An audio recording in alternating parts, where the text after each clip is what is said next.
Magandang araw po kay Sir Dandy Booking ng Candon.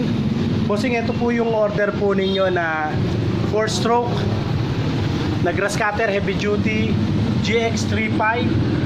Ayan po siya. 7.5 lang po sa atin yan, yung grass cutter na ganyan.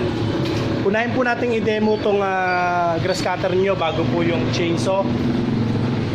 Magbukod na lang po tayo ng video kasi maiksi lang po ang kailangan natin. Ito po yung metal blade, pang matataas na damo, nylon blade. Ayun po, nakakabit na kasi sa kanya yung nylon blade. Strap. Ito yung mga pambaklas. Ito po yung pagpapaandar sa kanya. Ito, meron siya ritong valve. Pinipindot po siya. Ayan, para umakyat yung gasolina doon sa karburador. Ito yung choke.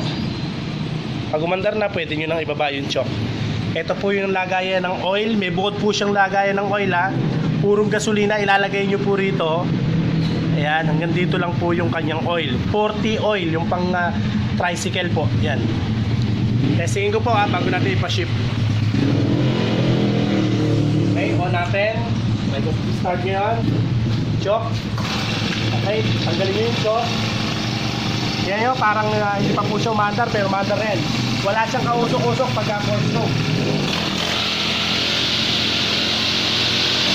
Okay po. PM nyo na lang ako. Lagi nyo po i-check yung oil ha. Pagkagamit ng buong maghapon, halimbawa sagad ang gamit, buong maghapon, umaga hanggang hapon, i-change oil yun na po kinabukasan. Ayan, para maalagaan natin yung makina. Konti lang po kasi yung langis ng mga ganyang 4-stroke. Kaya dapat alagaan po natin siya. Okay po. Ito po yung chainsaw ninyo sa bukod na video natin, videohan po. Okay po. PM nyo ako sa lahat ng interesado. 7.5 lang po sa atin yung ganyan.